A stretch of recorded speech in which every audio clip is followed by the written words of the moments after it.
30 वर्ष झाले असते इकडे येऊन गेलेलो, परंतु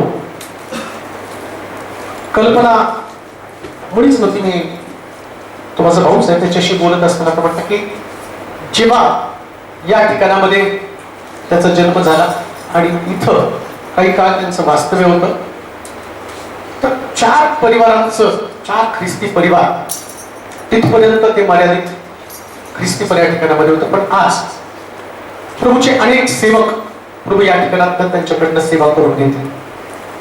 परंतु सेवा करत असताना कशा पद्धतीने सेवा करावी किंवा बिब्लिकल शास्त्रीय दृष्टिकोनातून देवाच्या अंतःकरणामध्ये नेमकी काय आमची सेवा असावी. कधी कधी बऱ्याच गोष्टी आमच्या नजरेमध्ये येतात. नेम, हेर, पैसा, प्रतिष्ठा, काहीतरी असं वलय असतं की ते पाहिल्यावरती कुठंतरी आंतरिक एक भावना निर्माण होते की नाही, मला पण सेवा करायची. मग सेवा करत असताना ज्याची तुम्ही सेवा करता त्या सेवेची फार सुंदर मार्गदर्शक तत्व याच्यामध्ये दिली. मला असं वाटतं की जेव्हा हे आम्ही वाचतो त्यास आमचे विचार बदलून जातात. सेवा ही कुठली डिग्री किंवा कुठली पदवी किंवा कुठला दर्जा नाही. आणि मग येशू ख्रिस्त ज्या वेळेस पृथ्वी तलावरती होता, निकोदेमसासारखा धर्मशास्त्र शिकवणारा व्यक्ती रात्री येशूकडे गेला आणि त्याने येशूला प्रश्न केला की मला स्वर्ग राज्य मिळावं म्हणून मी काय केलं पाहिजे. काय शोकांतिक आहे. धर्मशास्त्र शिकवणाऱ्या व्यक्तीला जेव्हा येशू पृथ्वी तलावरती आला तेव्हा त्याला प्रश्न पडला, मी स्वर्गामध्ये कसं जात. पण हे का, असं का. येशूला पण ते धर्मशास्त्र शिकवलं जे धर्मशास्त्र या पुरुषानं शिकवले. येशू ख्रिस्त वयाच्या 12 वर्षापासून जर तुम्ही बघितलं शास्त्रामध्ये तुम्हाला कळेल, शास्त्री आणि परुषी यांना थक्क करणारे वादविवाद तो करत होता. थक्क होत होते ते. 12 वर्षाचं पोरग आणि शास्त्री परुषी धर्माचा गाढ अभ्यास करणारे, परंतु त्यांच्या समोर त्याने फार मोठं आव्हान निर्माण केलं. त्याच्या पलीकडे जाऊन ज्यांनी 40 दिवसाचे उपवास, त्यानंतर क्रुसिफिकेशन, गुड फ्रायडे, मग पुनरुत्थान याच्याविषयी लोक आता त्या विचारामध्ये आहेत. परंतु ही क्रिएटिव्हिटी किंवा हे जे काही सगळा खटाटोप किंवा जलाल असं म्हणू, हा जो संपूर्ण सप्ताह किंवा तो महिना कोण लोकांनी निर्माण केला किंवा याच्या माग ही जी घटना घडण्याच्या मागे कोण कारणीभूत होते, कोणी दिले येशू ख्रिस्ताला क्रुसावरती, तर शास्त्री आणि परुषी. कोण शास्त्री परुषी? ज्यांच्याकडे धर्मशास्त्र होतं त्या लोकांनी येशूला क्रुसावरती दिलं. ज्याला देवानं मोशेला डोंगरावरती गेल्यावरती त्याने नियमशास्त्र दिलं आणि हे नियमशास्त्र त्यांनी लोकांना समजावून सांगायला हवं. बरं, हेच नियमशास्त्र लोकांकडे आल्यावर या नियमशास्त्राच्या द्वारे शास्त्री पुरुषांनी, त्याचप्रमाणे आम्ही पाहतो धार्मिक लोकांनी लोकांना दंड देण्याचं काम केलं. दंड दिला. तसं तुम्ही पवित्र शास्त्रामध्ये वाचता की येशू ख्रिस्त पहाटेच्या समयी मंदिरामध्ये, सभास्थानामध्ये संदेश देत होता आणि तेव्हा पहाटेच्या समयी एक स्त्री व्यभिचार करत असताना सापडली आणि धार्मिक लोकांनी तिला पकडलं आणि तिला येशूकडे आणलं आणि धर्मशास्त्र उघडलं आणि येशूला सांगायला आले की असं लिहिलं शास्त्रामध्ये, जर कोणी व्यभिचार करताना सापडलं तर त्याला दगडाने ठेचून मारा. तुमचं मत काय?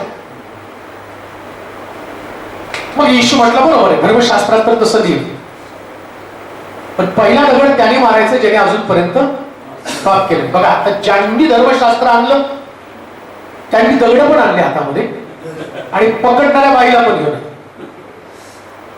तुम्हाला एक गोष्ट कळते की याच्यामध्ये ज्या लोकांनी तिला पकडून आणलं त्या लोकांना तिचा सगळा इतिहास माहिती होता. काय असं कोण पाप करताना सापडतं अचानक असं कधी घडत नाही. पक्षी आल्यापासून दरशी बोलत होते, म्हटले की शोधले पाळक कुठे आहेत, चर्च कुठे आहेत, मंडळ्या कुठे आहेत. एवढ्याशा शिरूर शहरामध्ये शोधावं लागलं की पाळक कुठे, कोण कुठे सेवा करते. मला हा प्रश्न पडतो, त्या धार्मिक लोकांना ती बाई कशी सापडते. ती विचार करत आणि तिच्या घरामध्ये एक पुरुष आहे. म्हणजे याचा अर्थ त्यांनी धर्मशास्त्र घेऊन लोकांना वाचवायला गेले नाही, मारायला गेले. धर्मशास्त्र घेऊन मारायला, कोण पाप करतं त्याला पकडायचं आणि मारायचं. मग येशू ख्रिस्त काय म्हटलं माहिती का, मी इस्रायल मध्ये हरवलेले शोधण्यासाठी आलो. आणि तो काय म्हटला, रोग्याला जशी वैद्याची गरज आहे तसं प्रत्येक पापाला माझी गरज आहे.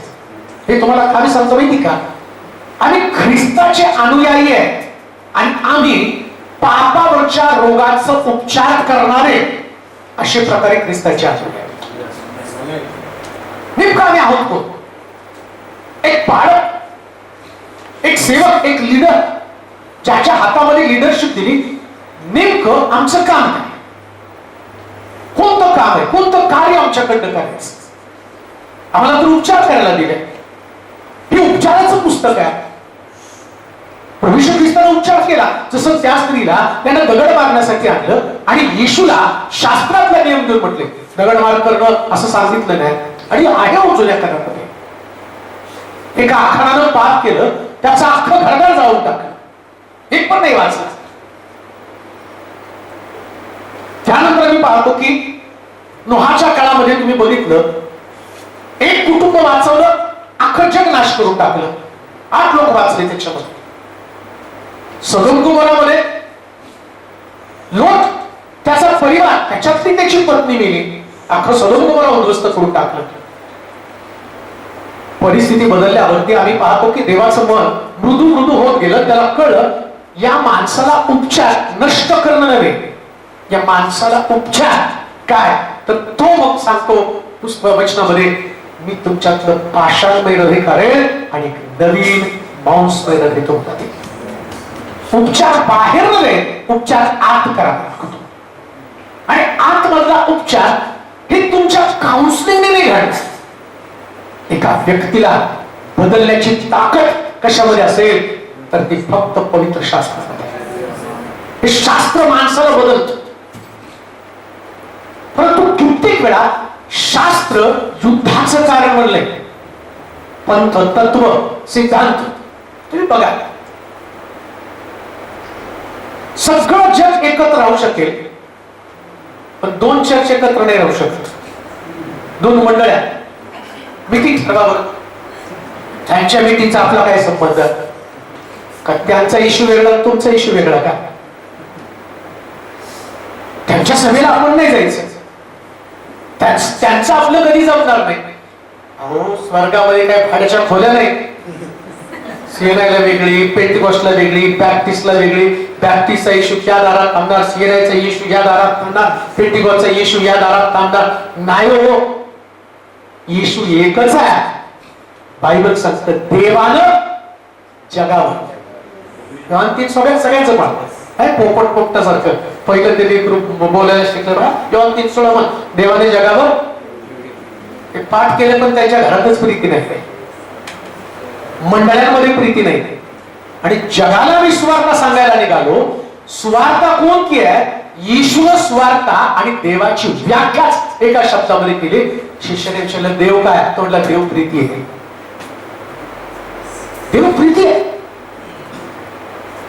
मग बेस काय ख्रिस्ती जीवनाचा? मंडळीचा बेस काय? मंडळीचा बेस तर प्रीती. आणि प्रीती कशी माहिती का? क्रुसावरती येशूनं दाखवलेली शेवटच्या क्षणाला जी प्रीती त्यानं चोराला दाखवली, तीच प्रीती प्रत्येकानं एकमेकाला दाखवायची.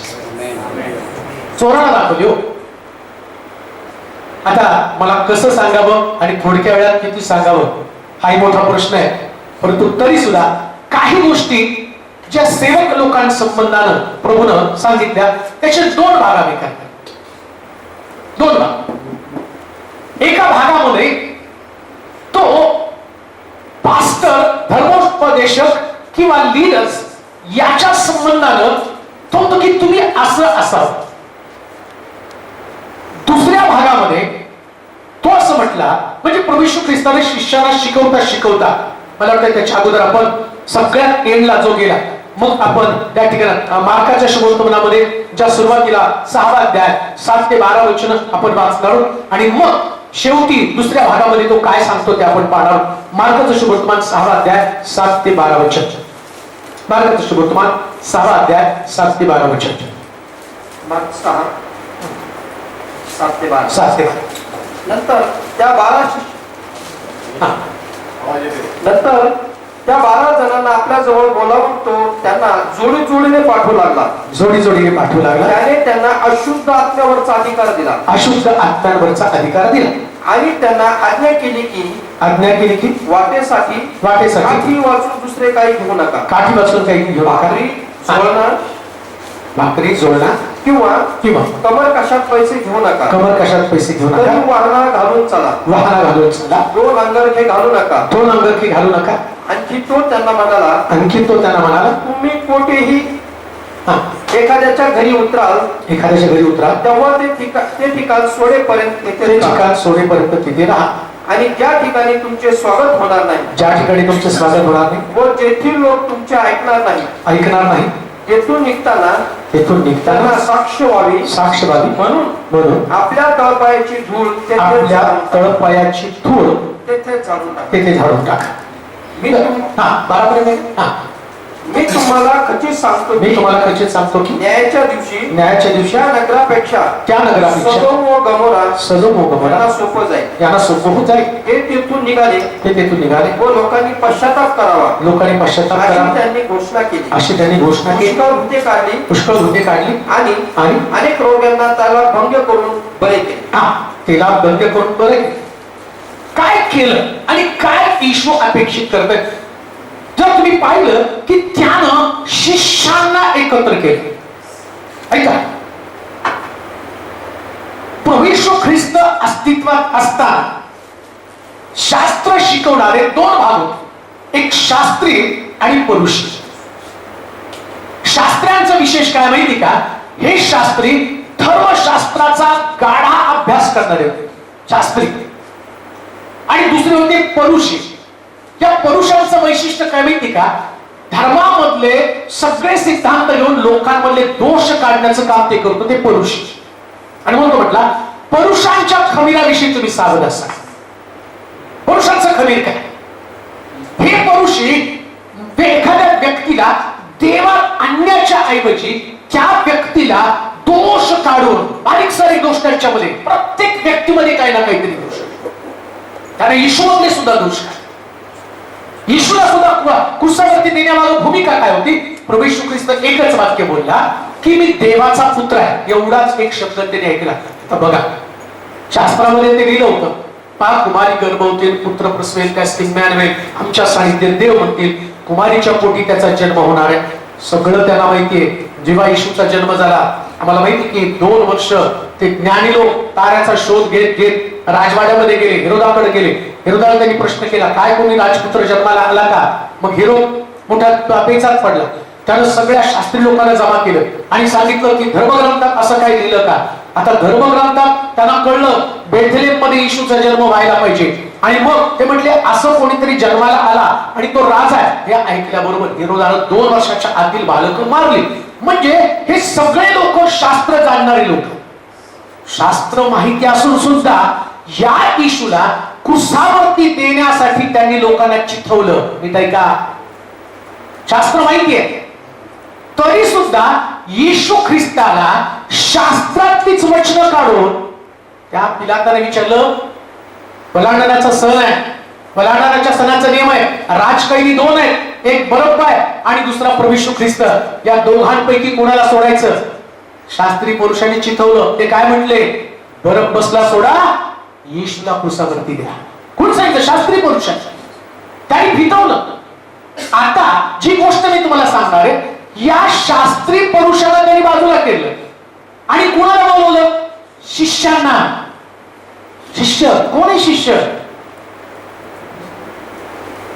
तू शिष्य शिष्य म्हटलं की म्हणतो बापऱ्या त्याच्यासारखं आपल्याला अहो सगळे बंडल आहेत. यहुदा चोर, पेत्रस शिव्या देणारा, तलवार चालवणारा, थोमा कुशीत हात घालू दे, हातामध्ये बोट घालू दे. अहो पाळकाबरोबर वर्षभर राहिलं तर पाळक साहेब करून त्याच्या मागे फिरतो. आमच्या डेअरी होत नाही पाळकाला प्रश्न करायचा.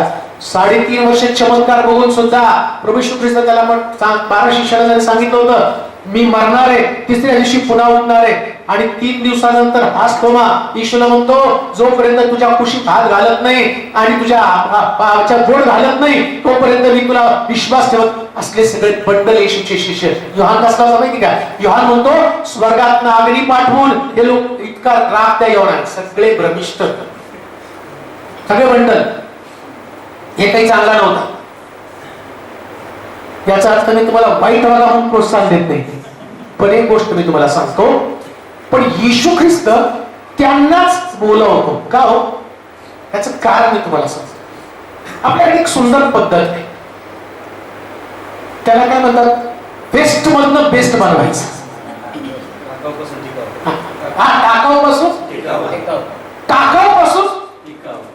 टिकाऊ पासून टिकाऊ बनवण्यात काय मजा? टाकाऊ पासून मी तुमच्या समोर उभा आहे ना, हा टाकाऊ होता, बोलवलं त्यानं टिकाऊ बनवलं. हे वैशिष्ट्य. मुळामध्ये सेवेची क्वालिटी काय माहिती का? पहिल्यांदा तुम्हाला टाकाऊ बनावं लागतं. टाकाऊ. जोपर्यंत टाकाऊ बनत नाही ना तोपर्यंत देव तुम्हाला टिकाऊ बनवत नाही. का माहिती का? तुमचं ज्ञान घेऊन तुम्ही थोडी सेवा करू शकता. तुमच्या ज्ञानानंतर मग तुम्ही स्वतःचे सिद्धांत लावा. असं लिहिलंय शास्त्रामध्ये, हे विचार करताना सापडलं तर दगडानं ठेचून मारावं. किती लोकांना ठेचून मारशील? किती लोकांना नरकात घालवशील? किती लोकांना तू स्वर्ग राज्य बंद करून ठेवशील? आत्ताच्या वेळेला या घटकेला मी असं म्हणत आहे, नरक भरत चाललाय, स्वर्ग रिकामी होत चाललाय. आणि कुणामुळे माहिती का? प्रॉपर सेवा न करणाऱ्या लोकांकडे. प्रॉपर सेवाच नाही हो, त्याला कळलंच नाही सेवा म्हणजे नेमकं काय. लक्षात ठेवा, सेवा म्हणजे बायबल मधनं प्रीचिंग करणं म्हणजे सेवा आहे.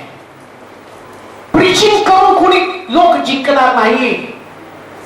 कळवळा निर्माण होईल तेव्हा जग जिंकलं जाईल. कळवळा फार महत्वाचा आहे, फार महत्वाचं आहे कळवळा. जोपर्यंत आतमध्ये लोकांसाठी कळवळा येत नाही ना, येशू ख्रिस्त क्रुसावरती जाण्याचं कारण काही माहिती का? शेवटच्या त्याचा कळवळा प्रभूजवळ प्रार्थना करताना शेवटच्या रात्रीची त्याची प्रार्थना, आणि त्या प्रार्थनेमध्ये जो ख्रिस्त 3.5 वर्षाच्या सेवेमध्ये 33 वर्षाच्या त्याच्या मिनिस्ट्रीमध्ये तो येशू कधी प्रार्थनेमध्ये डिस्टर्ब झाला नाही. पण शेवटच्या दिवशी त्याची प्रार्थना करताना रात्री 3दा डिस्टर्ब झाला.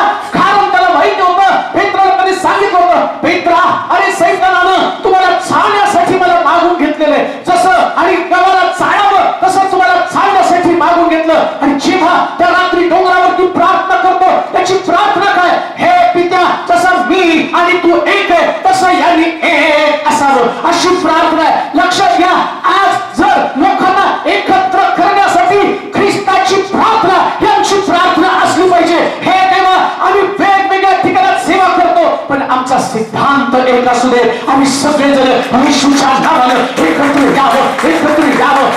यावं आणि लोकांचा उद्धार व्हावा. आज सकाळी सगळ्यात जगातली चांगली गोष्ट कोणती माहिती का? शिरूर मधले सगळे पालक एकत्र येऊन प्रभूला उंच करण्याचं काम करत आहे. तो प्रभूची प्रार्थना फळा, प्रभूची प्रार्थना फळा. मला आठवतं तुमचं मला क्रिसमस फेस्टिवलचं निमंत्रण होतं शिरूरचं, तुम्हीच केलं तर फोन केला. पण त्यावेळेस माझ्याकडे 4-5 निमंत्रण होते. पण शिरूर ना आल्याबरोबर मी म्हटलं नाही, मी त्याला झटक्यात म्हटलं जमत नाही. कारण माझ्या डोक्यात कल्पना होती शिरूर मध्ये आहे काय जाऊन सांगायचं, 4 लोकांना वचन जाऊन सांगायचं. मग मी काहीच म्हटलं नाही येत तिथं. 4-5 ठिकाणी कशाला ते कॅन्सल करायचं, शिरूर मध्ये जायचं. पण जेव्हा फेसबुकला तुमचं शिरूरचं ते पाहिलं क्रिसमस फेस्टिवल, त्याला म्हटलं अरे चांगला चान्स घालवला. तिथं लोक काम करतायत. माझ्या डोक्यात कल्पना होती शिरूरमध्ये काही नाहीये, पण जेव्हा येशू बोलवतो ना तेव्हा काम करायला सुरुवात होत असते. आणि शिरूरच्या सेवक लोकांनो, ते दिवस लांब नाही, तुम्ही काम कराल आणि एक मोठी चळवळ या ठिकाणामध्ये सुरू होईल. फलाने नव्हे, पराक्रमाने नव्हे, माझ्या आत्म्यानं कार्यसिद्धी करते. आमच्याकडे बळ नाही, आमची ओळख नाही. तुमच्याकडे कुठलं शास्त्राचं ज्ञान नसेल हरकत नाही. एकाला सुद्धा बायबलचं ज्ञान नव्हतं 12 शिष्यांना. तुम्ही नाव सांगा त्याला. याचं खूप मी प्रश्न करतोय. 3.5 वर्ष, बरं बायबल कॉलेज म्हणजे 3.5 वर्ष का असलं तरी येशूचे शिष्य 3.5 वर्ष त्याच्याबरोबर होते. 3.5 वर्षाचं बायबल कॉलेज, येशूकडनं शिकलेला पेपर इकडे येशूला पकडल्यावर शिव्या देतो. आमच्या तरी बायबल कॉलेजचे विद्यार्थी 6 महिन्यांनी जरा जबाबदारीने बोलतायत. आता तर मी पाळत आहे. पेपराला लाज नव्हती, बिंदास एवढं पडत. येशूला शिव्या दिल्या होत्या. मी तुम्हाला का सांगतो माहिती का? येशू अशाच डिस्क्वालिफाईड लोकांना निवडत असतो. का माहिती का? तो म्हणतो जगातले जे ज्ञानी आहे त्या ज्ञानाला लाजवण्यासाठी निर्बुद्ध लोकांची निवड तो करत असतो. निर्बुद्ध. नारायण बाबा टिळक म्हणतात पुष्कळ अजूनही ते पण निर्बुद्ध करून घेतात. ते पण स्वतःला. पौल म्हणतो मी एवढ्यातच पूर्ण झालो असं नाही. का मिनिस्ट्री घडत नाही? एखादा सेवक हातात बायबल घेतलं. आज प्रॉब्लेम काय सेवक लोकांचा माहिती का? तुम्ही बघा ते फेसबुकला, युट्यूबला त्यांनी काढलं. तो म्हणतो हा चुकीचा, तो म्हणतो तो चुकीचा. तो म्हणतो की सूरज प्रेमाने बोलले ते चुकीचं आहे. कोण म्हणतं बेरीने बोलले ते चुकीचं आहे. अरे हे काम दोषारोप करणं काम सैतानाचं आहे. दोष देण्याचं काम कोणाचं आहे? मग तुम्ही हाय कोणाची नेमके? कोणाची पिल्ला? तुम्ही कोणाचं काम करता? सैतान काय करतो माहिती का? आता प्रभू येशू ख्रिस्ताला डोंगरावरती गेल्यावर सैतानानं काय काढलं? देवाचं वचन. अरे तू देवाचा पुत्र आहेस, तुला भूक लागली, आता धोंड्याला आज्ञा कर भाकर वाले. मग काही येशू म्हटला का बरोबर आहे, आता तू म्हणतोस त्या पद्धतीने मी आज्ञा करतो. हे धोंड्या करो थोडं तुझ्याकडे वचन आहे, माझ्याकडे पण वचन. मनुष्य केवळ भाकर नव्हे तर देवाच्या मुखात निघणाऱ्या वचनाला जगेल. कोणाला दोष देऊ नका. ज्याला जशी सेवा करायची तशी करू द्या. आल्यावर हिशोब तो घेईल. तुम्ही कोणते जजमेंट करता? मुख्य भाग काय? येशू शिष्यांना म्हणतो आता वाचा वचन, तेच वचन. नंतर त्या 12 जणांना आपल्या जवळ बोलावून तो त्यांना जोडीने पाठवू लागला. त्याने त्यांना अशुद्ध आत्म्यावरचा अधिकार दिला. पहिली गोष्ट तर त्यांना कसं पाठवलं? पाहकानं लीडर्सनं सेवा करताना जोडीने जायचं. म्हणजे काय? मिस्टर आणि मिसेस. आणि मिस्टर आणि मिसेस नसेल तर ब्रदर अँड सिस्टर आणि कशासाठी? सैतानाला वाव म्हणू नये. कोणी सेवकाने एकटं सेवेला जायचं नाही. एक गोष्ट ध्यानात ठेवा, सेवक जेव्हा एकटा सेवेला जातो ना, सैतान कोणाला सोडत नाही. दावीद गच्चीवरती थांबला, फक्त गच्चीवरती उभं राहिलं बरं का. नियम होता की वर्षाच्या सुरुवातीला युद्धाला जायचं, तो गेलाच नाही युद्धाला आणि गच्चीवर फिरायला लागल्याबरोबर आता विचार करा कशी काय खिडकी उघडी राहिली आणि याचंच लक्ष कसं काय गेलेलं आहे. सैतानाचं काम आहे, त्याचा ट्रप आहे. तो गेला तिथं. आता गेल्याबरोबर असं लिहिलंय, जेव्हा यहुदा येशूच्या तोंडामध्ये त्यानं घास घातला, सैतान त्याच्यामध्ये प्रवेश केला. कुणामध्ये? आणि यहुदा कोण आहे? मला किती कोणात शिरला सैतान? म्हणजे शिष्यामध्ये. जिथं तुम्ही विजिटिंगला गेला त्यांच्यात किंवा तुमच्यात सैतान शिरणार नाही याची काही गॅरंटी? किती पण तुम्ही स्वतःला बंदिस्त करा, लपवून ठेवा, काय काय. सैतान आपला डाव साधायचं ते साधतोच. तुमची पत्नी असली ते तुमच्या नजरेवरती नजर ठेवणारच आहे, 100% ठेवणार आहे. आणि म्हणून पालकाच्या पत्नीला तिने असं नाही म्हणायचं, पालक साहेब मी घरात काम करते तुम्ही फिरून या, तुम्हाला एक्स्ट्रा पाळकेत बाई येणारच आहे, एकावर एक फ्री होणारच आहे तुमचं. तसे कितीतरी प्रार्थना रोज मला येतात, मी रेकॉर्ड करून ठेवत नाही पण येतात तसे प्रार्थना. आमच्या पास्टरसाठी प्रार्थना करा, गेले तिथल्या बाईच्या प्रेमात पडले, बाई तू का घरी बसली? ईश्वर नियम दिला होता ना, काय नियम दिला होता? तू नियम, मग त्याला तर म्हटले ना, नियम तोडला जो कुंपण तोडतो त्याला सरपुट असतो. हा नियम आहे, हा नियम आहे. तुम्हाला जर प्रभावी सेवा करायची असेल तर तुम्हाला जोडीने जावंच लागेल. माझ्या 27-28 वर्षाच्या सेवेत बरेच आता बरेच लोक, तुमचा अनुभव सांगा. माझा अनुभव हाच आहे, मी अजूनही गाडी चालवत नाही.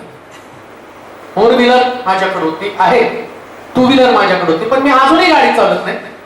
मी येताना बरोबर मी येऊ शकतो तसं, आता बाकीचे प्रिचर येत नाहीत, येऊ शकतो मी पण एकटा. पण एकट्याला दुखता वाटेत भेटला तर काय करता? गेली ना मिरची पाण्यामध्ये. 27 वर्षाची सेवा उद्ध्वस्त होऊन जाणार ना. मग तुम्हाला काय करायचं हे पण पाहिजे ना तुम्हाला. म्हणून आम्ही पाहतो, नीट समजून घ्या. जेव्हा हवेला आदामाच्या फासळीपासून काढलं, आदाम काय म्हणतो, हे माझ्या हाडातलं हाड माझ्या. मग एडेन बागेतनं बाहेर जाण्याचं काम, ऐका, आदाम आणि हवा ही देवाच्या मिनिस्ट्री मधलं पहिलं फळ, देवाची सेवा बरं का, त्या सेवेतलं त्याचं पहिलं फळ. आणि आदाम सुद्धा बागेमध्ये सेवा करत होता, त्यानं देवानं त्याला सहकार्य दिली. परंतु जोडी जोडीने जाण्याच्या ऐवजी हवा एकटी बागेत फिरायला लागली आणि सैतान तिला भेटला. कोणी सुद्धा एकटेपणानं सेवा केली की बागेतनं बाहेर, सेवेतनं बाहेर. म्हणून देवाचा नियम काय, नेहमी सेवकानं संगतीनं सेवा करावी. कुठल्याही अनमॅरिड बहिणी बरोबर कोणत्याही पालकानं सेवा करायची नाही. किती आग्रह केला, पास्टर तुमच्या बहिणीसारखी म्हणून मी तुमच्या मागे बसते. संडे स्कूल मध्ये असतं नाही का, ब्रदर ब्रदर ब्रदर, भैया भैया भैया. संडे स्कूल मध्ये लेकर त्यांना काय म्हणतात, ब्रदर भैया. कुणाला छोटी छोटी, मोठी झाली की दादा भाई नवरोजी. आधी कोण होत, भैया. लव करत करत काय झालं, दादा भाई आणि आता. म्हणून कोणी सुद्धा सेवकानं आपल्या गाडीवर कुठलं सोशल वर्क करायचं नाही. कोणत्याही पालकाची गाडी ही फक्त त्याच्या बायकोचाच अधिकार त्याच्यावरती. म्हणाल का, बरं झालं तुमच्या बायका घेऊन आता कसं आवडत, आता कसं आवडत. मिनिस्ट्री पडण्याचं कारण हेच आहे, मिनिस्ट्री पडण्याचं कारण हेच आहे. संशोधनाचं सामर्थ्य निघून जाण्याचं कारण दलील आहे. त्या दलिलीच्या हाती तो सापडला नसता. तुम्ही वाचा पवित्र शास्त्र, त्याला मुलगी मागण्यासाठी गेलेले होते, संशोधनाला मुलगी मागण्यासाठी गेले होते. मग दलीला कशी काय त्याच्या जीवनामध्ये आली, हे पतनाचं सगळ्यात मोठं कारण. म्हणून दोघं त्या ठिकाणामध्ये सेवेमधलं पहिलं तत्व काय, सगळ्यात मोठं पहिलं प्रिन्सिपल काय, जिथं तुमच्या जीवनाचं पावित्र्य टिकलं जातं, जिथं तुमच्यामध्ये शुद्धता येते, जिथं तुम्ही आयुष्यभर सेवा करू शकता. भांडू नये का. शल्मोना संबंधानं तुम्ही जर पाहिलं तर तुम्हाला कळेल, ज्या शल्मोनाला 3दा देवानं आणि दृष्टांतामध्ये दर्शन दिलं, ज्या शल्मोना संबंधानं म्हटलं की त्यानं आणि देवापासूनचं ज्ञान आणि 3दा दर्शन मिळणारा असला कुठलाच सेवक नव्हता. पण हाच शल्मोन जेव्हा आणि असं लिहिलं की त्यानं आणि विधर्मी स्त्रियांशी संबंध प्रस्थापित केले, 300 पत्न्या 700 उपपत्न्या, या शल्मोनाचा अंत तुम्ही पाहिला तर हा शल्मोन शेवटी मरताना आणि मूर्ती पूजा करू लागला. याचं कारणच काय, जेव्हा तुमचं आणि तुम्ही चुकीच्या संगतीमध्ये जाता, तो किती मोठा सेवक असला तर तो उद्ध्वस्त होतो. मग तुमच्याकडे विजन असो, मग तुमच्याकडे दर्शन असो, सेवकांनो खरं दर्शन देवाचं राज्य आहे. खरं दर्शन तुमची फॅमिली आहे, खरं दर्शन आणि तुम्हाला आत्म्यांचा उद्धार आहे. आत्म्याच्या उद्धाराशिवाय जगामध्ये कोणतीच गोष्ट तुमच्यासाठी अट्रॅक्टिव्ह असता कामा नये. आणि म्हणून लक्षात ठेवा, येशू ख्रिस्ताला सुद्धा ज्या 3 परीक्षा त्याच्या झाल्या, त्याला असं म्हटलं तुला भूक लागली आणि तू धोंड्याच्या भाकरी कर. म्हणजे काय सैतान तंतोतंत धोंड्याच्या भाकरी संबंधानं बोलला का? नाही. धोंड्याची भाकर कर म्हणजे दैहिक वासना आहे ते त्या ठिकाणामध्ये बोललं गेले. प्रत्यक्ष भाकर नाही करायला सांगतात धोंड्याची. आणि येशू काय एवढा मूर्ख नाही त्या धोंड्याच्या भाकरी करायला. ही गोष्ट तुम्ही ध्यानात घ्या. ज्या येशूनं ते उपवास संपल्यावर तो काना गावामध्ये गेला, त्यांनी पाण्याचा द्राक्षरस केला. त्या सैतानाला माहित नाही का हा काय करू शकतो. पण तुम्हाला कोणत्या परीक्षा होणार आहे या परीक्षे संबंधानं म्हटलं तुमची जे काही तुम्हाला धोंड्याची भाकर म्हणजे तुमची शारीरिक भूक आहे. प्रत्येकामध्ये वासना नावाची भूक आहे. प्रत्येक सेवका, कोणी सुद्धा सेवक जगामध्ये परफेक्ट नाही. जेव्हा वासना जन्माला येते तेव्हा सेवा संपली जाते. आणि या वासनेवरती जर विजय मिळवायचा असेल, मला एका ठिकाणामध्ये मी प्रीच करता करता एक व्यक्ती आला आणि मग तो लीडरच आहे, पॉलिटिशियनच आहे. तो माझ्याशी बोलता 90% सेवा सध्या भ्रष्ट अवस्थेमध्ये चालली. 90% पाळक व्यभिचारी पाळक आहे. कोण सांगतो? जो व्यक्ती माझ्या शेजारी बसला होता याला 90% व्यभिचार चालतात. 10% सेवा, सीमित सेवा, ज्या सेवा खरंच प्रभूला भिवून चाललेल्या आहेत. मग आता लोक जर एवढ्या पद्धतीने बघत आहेत आणि आम्ही म्हणतो की देवा तुझं राज्य लवकर येऊ दे, मग मी स्वतः एका पाळका संबंधानं ऐकलं आणि त्या पाळकाला मी स्वतः काउन्सिलिंग केलं. तर तो काय करू पाळक साहेब, ही गोष्ट माझ्यापासून सुटतच नाही. मग तुम्ही काय लोकांना शिकवणार? तुम्ही कसं लोकांना शिकवणार आणि काय शिकवणार आहात? कोणती शुद्धता आहे, कोणतं पवित्रीकरण आहे? स्वर्ग राज्य कोणाचं आहे? तुम्हाला माहिती का, लेवीच्या स्थापना करताना देवानं त्याला जे जगे दिले, त्याला म्हटलं जगा, अंगरखा, एफोद, 3 भाग आहेत. जगा पायगोळ आहे, अंगरखा गुडघ्यापर्यंत आहे, एफोद कमरेपर्यंत आहे. आणि त्याच्या आतमध्ये याजकाला असं म्हटलं, याजकानं आतमध्ये चोळणा घालावा. चोळणा म्हणजे लंगोटी. का लंगोटी घालावी? कारण काय माहिती का, जेव्हा याजक पायऱ्यांवरून जाईल तर पायऱ्यांनी त्याची नग्नता बघू नये. म्हणजे देव नग्नते संबंधाला एवढा गंभीर आहे. पण आज जर तुम्ही बघितलं तर हे प्रिन्सिपल कुठल्या कुठं निघून गेले, कुठल्या कुठं निघून गेले. शुद्धता नाहीच हो. एका चर्च मध्ये मी गेलो प्रीचिंग करताना, एक सभासद आला, साहेब आमच्या सेक्रेटरी पासून सावध राहा. म्हटलं काय का नाही, त्याचे 3 अफेअर चर्च मध्ये. निवडलं कोण निवडलं? पण तुमची निवड बरोबरच आहे ना, तुम्हाला माहिती ते सगळं. बरं आता बघा, याला निवडतात पण लोकच. जो व्यभिचारी आहे, जो चोर आहे, सगळं आम्हाला माहिती आहे. पण ती निवड आमचीच का? आम्ही पहिल्यापासूनच येशूला क्रुसावर आणि बरं कसला सोडा. काय मी तुम्हाला सांगतो, आम्ही देवाचे सेवक आहोत. आम्ही ख्रिस्ताचं प्रतिबिंब आहोत. जसा तो पवित्र तसं आम्ही पवित्र असलं पाहिजे. जसा तो शुद्ध तसं आम्ही शुद्ध असलं पाहिजे. शुद्धतेशिवाय सेवाच करू नका. अजून एक गोष्ट मला सांग, असलं कर्म करायचं ना तर कुठंतरी गवंड्याचं काम केलं तर देव माफ करेल बरं का. नीट ऐका, असलं कर्म करायचं असेल ना तर याच्यापेक्षा कुठं गवंडी काम, मिस्त्री काम करा, पण व्यभिचार करून सेवा करू नका. कधीच करू नका. ती प्रभूला मान्यच नाही. देव असल्या सेवेचा निषेध करतो. म्हणून म्हटलं दोघांना तुम्ही पाठवा. 2 व्यक्ती नेहमी गेले पाहिजे. दुसरी गोष्ट वाचा त्याच्यामध्ये, त्याने त्यांना अशुद्ध आत्म्याचा अधिकार दिला आणि त्यांना आज्ञा केली की वाटेसाठी काठी वाचून दुसरे काही घेऊ नका. दुसरी गोष्ट त्याने काय केलं? त्याला अशुद्ध. दुसरी गोष्ट आज्ञा केली. नाही, पहिला अधिकार काय? अशुद्ध आत्म्याचा अधिकार. अशुद्ध आत्म्यावरती अधिकार दिला आणि त्यांना आज्ञा केली की वाटेसाठी काठी वाचून दुसरे काही घेऊन आता एक गोष्ट, प्रत्येक सेवकानं आपला अधिकार माहिती करून घ्यायचा. कशात सेवा करताना नुसतं बायबलचं प्रीचिंग तुम्हाला नाही करून चालणार. काय होतं माहिती का, मुळामध्ये देवानं तुम्हाला काय अधिकार दिला हे तुम्हाला कळतच नाही ना. आणि अधिकार माहित नसल्या कारणानं तुमची सेवा फार मर्यादित स्वरूपामध्ये, लिमिटेशन्स. पण हे सांगितलं कुणाला? शिक्षक. आता जगामध्ये जेवढे पण प्रॉब्लेम आहेत, नाही काय का, कोणत्या घरामध्ये तुम्ही सेवा करताना तुम्हाला सेवा करत असताना नेमकं काय करायचं माहित करून घ्या. सेवा सॅच्युअर्ड का होती, मर्यादित का होती, नेमकं तुम्ही कुठं चालला, काय करतात याचं ज्ञानच तुमच्याकडे नाही ना. म्हणून येशू ख्रिस्त म्हटलं, बलवानाला बांधल्याशिवाय लूटच करता येत नाही. बघा ना, चोराचं एक तत्वज्ञान. त्या तिथं वॉचमॅन जर असला कारखान्यामध्ये, चोराला चोरी करायची, तर पहिले तो बांधतो कुणाला? वॉचमॅनला बांधला लूटमार करता येईल ना.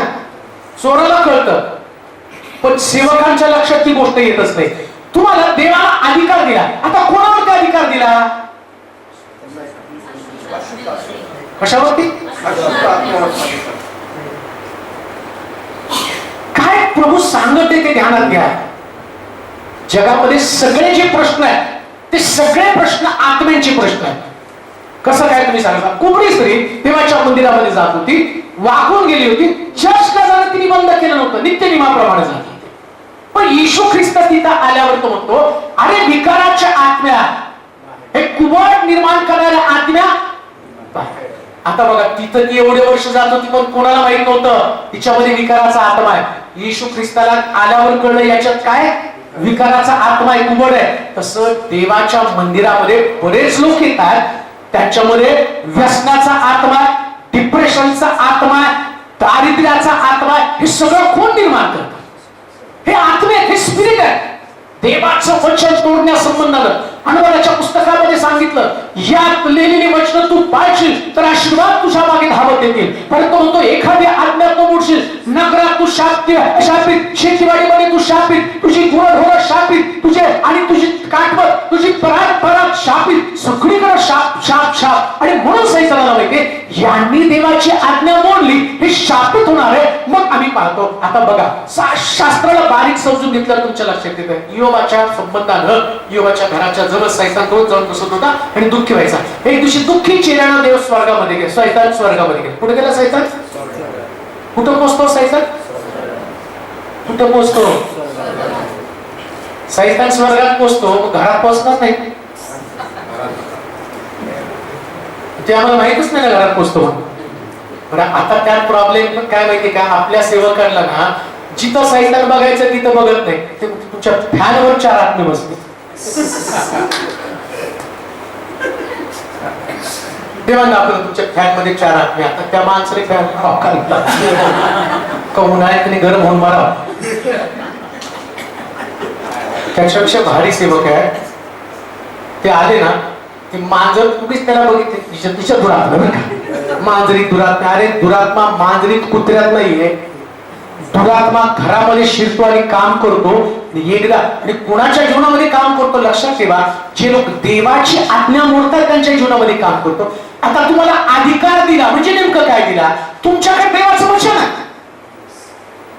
दारिद्र्य एखाद्या परिवारामध्ये आहे, या दारिद्र्याला तुम्हाला बाहेर काढायचं. दारिद्र्याचा आत्मा तिथं घुसून बसले. मग दारिद्र्याच्या, आता आम्ही आमची पद्धत काय, एखाद्याला भूत लागलं, आता ते भूत लागलं तर प्रत्येक आत्म्याचा विश्वास धरू नका. लोकांची पण आत्मा असते. आणि आम्ही काय करतो माहिती का, त्या आत्म्याला काढताना निघ निघ निघ निघ निघ. तुझं नाव काय? कुठून आला? आधार कार्ड, पत्ता, खोली नंबर. येशू ख्रिस्ताने एका ठिकाणी सुद्धा म्हटलं, असं म्हटलं की ज्यावेळेस घरसेकरांच्या प्रांतामध्ये गेला आणि त्या भूतांनी यांना पाहिल्यावरती ईश्वर म्हणायला लागले आमच्यामध्ये. आणि मग असं म्हटलं की त्याच्यामध्ये 6000 सैन्य होतं. 6000 त्या मनुष्यामध्ये 6000 भूत होती. एवढी मोठी तुकडी होती, ते घुसलं होतं त्याच्यात. ईश्वर त्याला विचारले तुम्ही कुठून आला? मुळामध्ये सैतान राहतो कुठं? कुठं राहतो तुमच्या भाषेच तुला काय राहतो आपण सेवकच आहेत कुठं राहतो कुठं सर्वत्र ते जनरल उत्तर बायबलचं उत्तर सांगतं तुमचं झगडणं मग कुठे आहे सत्ता अधिकार आणि आकाशातला मग राहतो कुठं तो त्याचा पत्ता तुम्हाला माहिती आहे मग कशाला विचारतो कुठून आला पत्ता माहिती आहे पण सैतानाला वाटतं की यांनी थोडासा कॉमेडी शो करायला तो पण एंटरटेन मग चर्चमध्ये माझ्या चर्चमध्ये एकाला बोलवलं होतं मग त्याने निकल बोल तू का असे आहे माझ्याकडे बोल तुझे मालूम नाही मुझे मालूम आहे असं बरं इकडं सैतानाचं काम काय तो दाखवतोच की मी नाही जाणार तू कैसा नाही जाता मुंडी पे काय लागतो अरे तुला अधिकार दिला धमकवण्याचा तू मुंडीवर पाय ठेव त्याला पिळे घाल आमक कर हा झाला तुझा खेळ येशू ख्रिस्तानं एका नावात त्याला धमकावलं सेवकांनो फक्त नावच का येशू हे नावच का अधिकार दिला हो तुम्हाला एंटरटेनमेंट करत बसू नका सेवेमध्ये करमणूक नाही अजून हे पण नाही काय होतं माहिती का तो सैतान तुम्हाला पाडण्यासाठी त्याचा एक ट्रॅप आहे तो काय करतो माहिती का तुम्हाला मी गेलो ना तो भूत जाणार आहे तू मोठा का ते येशू मोठा रे येशूच्या नावामध्ये ते निघतं आणि तुम्हाला तो अधिकार प्रभूने दिला त्याच अधिकाराला धमकवा आता लक्षात एखाद्या कुटुंबाला दारिद्र्यातनं तुम्हाला बाहेर काढायचं आणि दारिद्र्याचा आत्मा तिथं काम करत आहे नीट आहे का दारिद्र्याचा आत्मा काम करत आहे तुम्ही त्या आत्म्याला धमकवणार कसं कोणत्या गोष्टीची भीती काय आहे लक्षात ठेवा येशू ख्रिस्तानं वचनाच्या द्वारे या सैतानाला घाबरवलं तिथं तो म्हटलं तू धोंड्याची भाकर कर आणि खा तुला भूक लागलेली तो म्हटलं मनुष्य केवळ भाकर नव्हे तर देवाच्या मुखातनं निघणाऱ्या प्रत्येक शब्दाने नंतर त्यानं आणि वर नेलं आणि त्याला दाखवलं मला नमन कर हे जग मी तुला देऊन टाकतो मला नमन कर मला माझ्या पाया पड येशू ख्रिस्तानं वचन काढलं आणि म्हटलं आपला देव परमेश्वर याच्याशिवाय कोणाला नमन करू नकोस त्यानंतर आम्ही पाहतो की त्याला देहाची वासना डोळ्याचं जग त्याला दाखवलं त्या डोळ्याची वासना संसाराची पुषाक फुकट मी तुला देतो मला नमन कर तीन वेळ त्याची परीक्षा केली आणि असं लिहिलं त्याला ते बोलायला भीती वाटते मग आम्ही तसं प्रीचिंग केलं तर लोक आम्हाला काय म्हणतील लोक तुम्हाला काय म्हणतील याच्यापेक्षा लोक गरिबीतनं बाहेर येणं गरजेचं आहे तो अधिकार आहे तुमचा तो अधिकार तुम्ही लोकांना समजावून सांगायचा ज्या मंडळीची सेवा मी केली त्या मंडळीमध्ये मी सेवेला सुरुवात केल्यावर तुम्हाला सांगू का माझ्या हातामध्ये पहिलं जे दशांश येत होता तो दशांश 100 रुपये दानपात्र माझं आठवड्याचं 27 रुपये 28 रुपये दानपात्र असायचं 85 रुपये याच्यापेक्षा दानपात्र मला जास्त मिळत नव्हतं सोलापुरातल्या लोकांना दशांश माहित नव्हता मी गेलो शिकवलं हा जर तुम्ही बघितलं तर मंडळीमध्ये कोणी गरीब नाही सगळ्या गरीब लोकांनी देवानं सगळ्या गरीब लोकांना देवानं धनवान केलं का अधिकार वापरला लोकांना शिकवलं लोक समृद्ध झालं शहर समृद्ध होतं हे शिकलं हे तत्व हे प्रिन्सिपल आहे तुम्ही लोकांना तुमची मंडळी गरीब राहू नये यासाठी जो अधिकार तुम्हाला देवानं दिले वचनाचा अधिकार ती वचन तुम्हाला शिकवता आलं पाहिजे एक वचन वाचा म्हणजे तुम्हाला समजेल मला या दोघांची साखळी करून तुम्हाला सांगण्यासाठी खरं तर अशी पास्टर कॉन्फरन्स केली ना आता तुम्हाला मी जरी 2 तास सांगितलं तर फक्त जास्तीत जास्त 5% सांगून होईल पण सगळं जर शिकायचं तर त्याला पास्टर तुम्ही हे केलीच हे फार मोठं काम केलं परंतु सगळ्यात माझं जास्त आवडता विषय कोणता असेल तर पाळक लोकांना शिकवणं कारण मला माहिती येशू ख्रिस्तानं पण काय केलं 3.5 वर्षामध्ये शिष्यांना जास्त शिकवलं लोकांना कमी शिकवलं आणि त्याचा परिणाम काय झाला माहिती का आज आम्ही जे आहोत आज ज्या मंडळ्या आहेत ह्या 12 शिष्यांनी जे शिकलं एक झाला नाश्त्याचा सोडून द्या पौल त्याच्यामध्ये आला पण 12 लोकांनी जगाची उलथापालट केली मला वाटतं तुम्ही एवढे लोक आहेत ते जर शिकले अख्ख्या शिरूरची उलथापालट होईल अख्खं शिरूर उलथापालट होईल एक वचन वाचा म्हणजे तुम्हाला समजेल मग त्याचं शुभवर्तमान 23 अध्याय 1 पासून काही वचन वाचूया. 23 अध्याय 1 पासून 23 वाचा बघा. 23 मग तरी 23. अहो शास्त्रांनो, अहो परुषांनो, ढोंग्यांनो, तुमची केवढी दुर्दशा होणार. कारण पुदिना, बडीशेप व जिरे यांचा दशमांश तुम्ही देता. आणि नियमशास्त्रातील मुख्य गोष्टी म्हणजे न्याय, दया व विश्वास या तुम्ही सोडल्या. पुढे ह्या करायच्या होत्या तरी त्या सोडायला पाहिजे नाही. आता तो काय तुम्ही पुदिना, अजून काय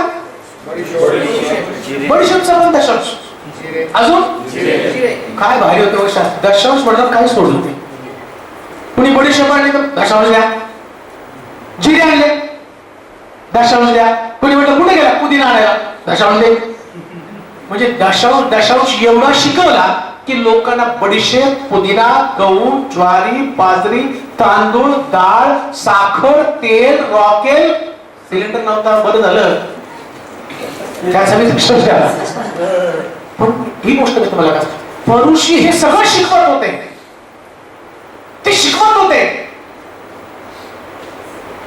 प्रभू येशू ख्रिस्त काय म्हणतो, मी म्हणत नाही तुम्हाला हे तुम्ही शिकवू नका, हे शिकवू नका हे तुम्हाला म्हणत नाही, पण त्यातली भावना, अरे तुम्ही या गोष्टी शिकवल्या पण काय शिकवायला पाहिजे होतं अजून. दशांश तर शिकवला, अजून काय म्हणतो, न्याय, अजून न्याय, दयाळू, न्याय, विश्वास, अजून न्याय, दया व विश्वास या तुम्ही सोडल्या. तुम्ही दशांश शिकवला पण काय त्या ठिकाणामध्ये सोडलं, न्याय सोडला, दया सोडली, विश्वास पण सोडला. हीच गोष्ट आहे. काय होतं माहिती का, बऱ्याच वेळा बाळकाला कुटुंब चालवण्यासाठी तो दशांश भरपूर बोलतो आणि विसरतो काय, न्याय. आता न्याय काय आहे, दशांश घेण्याचा अधिकार कोणाला आहे असं लिहिलंय. जो जेव्हा दशांशाचा नियम आला, तो नियम येत असताना त्यानं असं दिलं, दशांश याजकाला लेवीला का द्यायचं त्याचं नियम दिलं. तरी 12 कुळं ज्यावेळेस नियुक्त केली त्यातलं एक कुळ काढलं, लेव्याचं कुळ, आणि तो म्हटला या कुळाने माझी सेवा करायची, याने शेतीबाडी नाही करायची, याने कुठलं काम नाही करायचं.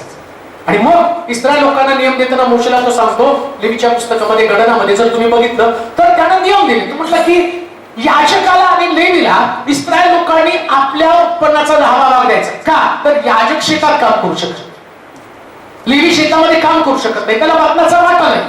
मग इस्रायल लोकांनी काय करायचं, तो दुसरीकडे काम करू शकत नाही, तर त्याला आपला 10वा भाग द्यायचा, दशांश त्याला द्यायचा. म्हणजे काय मी तुम्हाला सांगतो, तुम्हाला दशांश घेण्याचा अधिकार तेव्हा आहे जेव्हा तुम्ही दुसरीकडे कुठं काम करत नाही. जर तुम्ही काम करत आहात तर तुम्हाला दशांश द्यायचा, जे काही काय काम करत आहात तर. पाळक जर काम करून सेवा करतो ना तर पाळकाला दशांश द्यायचा, त्याला दशांश घ्यायचा नाही. आता काय होतं माहिती का, सेवा करायला लागलं, समजा एखाद्या पाळकाला 2 लाख पगाराची नोकरी, तो मेंबर 50 आहे, 500 दिले तर देणारे 10 लोक 5,000 जमणार आहे, त्याच्यात काय माझं घर चालणार आहे. मग 2 लाखाची नोकरी कशाला सोडून.